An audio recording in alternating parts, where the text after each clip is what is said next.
LIFE integruotasis projektas energijos efektyvumo didinimas Lietuvoje remia nacionalinio energetikos ir klimato srities veiksmų plano įgyvendinimą energijos vartojimo efektyvumo srityje, stiprinant Lietuvos pastangas švelninti klimato kaitą.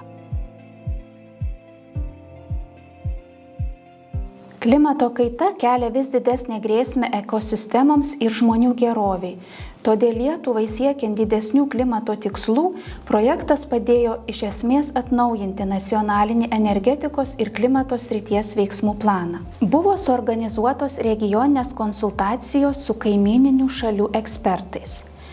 Bendras aplinkos ir energetikos sričių ekspertų darbas padeda nuodugniau įvertinti politikos priemones, atlikti jų prognozavimą bei vertinti jų stebėseną, siekiant ambicingesnių Lietuvos klimato tikslų. Projektas energijos efektyvumo didinimas Lietuvoje veikia pastatų, transporto, pramonės ir žaliųjų pirkimų srityje.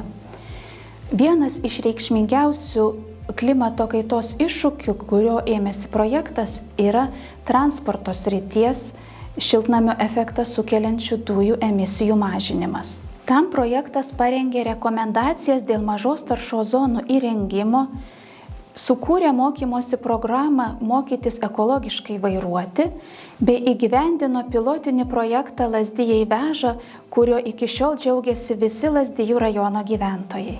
Taip pat projekto iniciatyva yra tobulinamos elektromobilių finansavimo sąlygos ir organizuojama viešinimo kampanija, kuri didina elektromobilių patrauklumą visuomenėje. Šios veiklos prisideda prie tvaresnio judumo sprendimų diegimo ir skatina gyventojus rinktis mažiau taršias keliavimo alternatyvas, tai prisidedant prie šias emisijų mažinimo transporto sektoriuje. Projektas sprendžia sąmoningumo stoką klimato kaitos srityje, nes daugelis žmonių vis dar nėra pakankamai susipažinę su kasdienėmis praktikomis, kaip jie patys galėtų sumažinti poveikį aplinkai. Dėl to organizuojame hakatonus, kurių metu galėtumėme atrinkti geriausias ir įdomiausias idėjas. Vieno hakatono nugalėtojai parengė neformalaus ugdymo programą Gamta mieste ir įrengė žaliasias erdves mokyklos teritorijoje.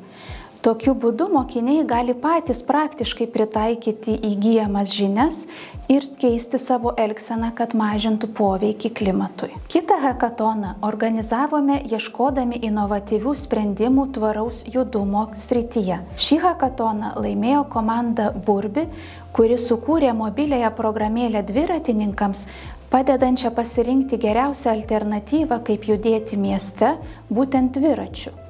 Visų šių veiklų rezultatas yra tai, kad daugiau nei 25 000 asmenų pakeitė savo elgseną klimatui palankesne kryptimi.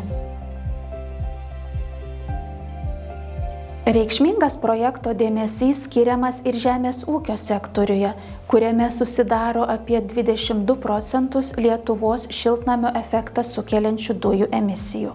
Atsižvelgdami į poreikį atnaujinti praktinius įgūdžius, organizuojame bearimio ūkininkavimo lauko dienas ūkininkams.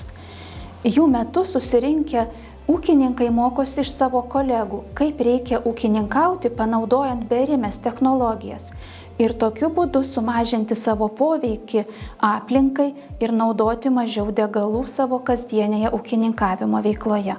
Projekto rezultatai apčiuopiami. Lauko dienų sklaidos metu informavome apie 32 000 ūkininkų, kurie įsigyja apie 300 sėjamųjų ir tokiu būdu jau kelios dešimtis tūkstančių hektarų pasėlių yra apdirbama panaudojant ir bearimės technologijas. Taip reikšmingai prisidedama prie šias emisijų mažinimo žemės ūkio sektoriuje ir mažesnio degalų poreikio.